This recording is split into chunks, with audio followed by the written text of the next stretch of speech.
Imagine trying to meditate when you don't know if you'll eat tonight. Imagine being told to just think positive while you're wondering if your child will make it home safely because of the color of their skin, the neighborhood you live in, or the war raging outside your door. We often talk about mental health as though it exists in a vacuum, something we could fix with a quote, a habit, or an app. But the reality, for millions in America and around the world, is that their mental health is being attacked to the most basic level each and every day. For this week's mental health moment, I want to further the message about how a world of inequality, violence, discrimination, racism, and intergenerational trauma is not just bad for society, it's devastating for mental health. To understand this, let's look at Maslow's hierarchy of needs. Maslow suggested that human needs are built like a pyramid. At the base, physiological needs are food, water, shelter, and sleep. Above that, safety, physical safety, financial security, stability. Then, love and belonging, connection, community, acceptance. Next, esteem, respect, dignity, a sense of worth. And at the top, self-actualization, becoming who we're truly meant to be. But here's the problem. In a world marked by deep inequality and systemic harm, many people are being blocked at the bottom of this pyramid. How can someone focus on healing their anxiety when they're working 3 jobs and still can't afford rent? How can a child pay attention in school when they're hungry or sleeping on the couch in shelter?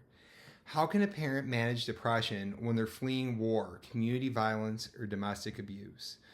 When basic physiological and safety needs are not met, it's not a personal failure to struggle with mental health. It's an expected human response. Chronic exposure to poverty, gun violence, unstable housing, and unsafe environments keeps the brain in survival mode. The nervous system learns to scan for threats instead of opportunities. This is not just stress. This is trauma. It's a physiological reaction.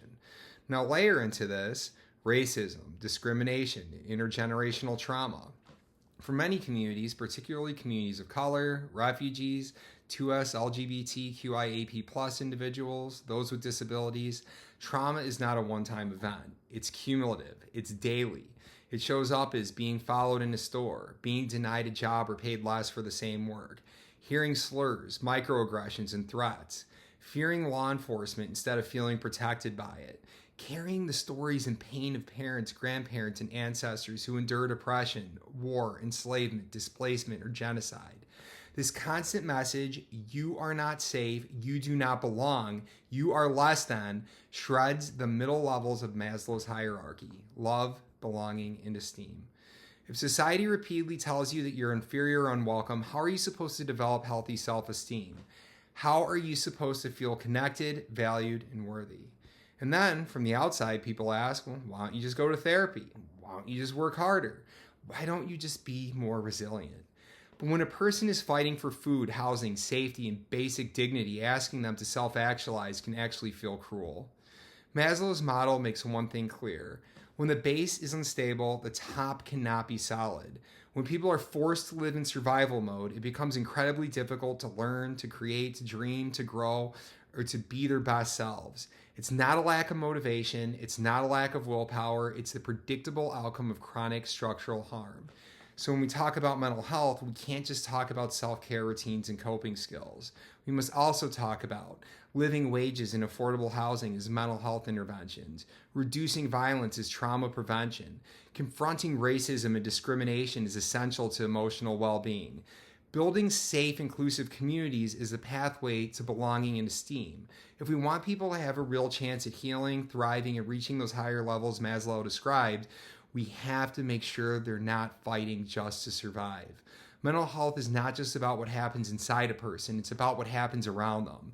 And until our systems, policies, and communities reflect that truth, millions of people will continue to carry a burden they did not create while being blamed for not rising above it. In this segment, and in every conversation about mental health, let's remember, if we care about mental health, we must care about justice, equity, and safety.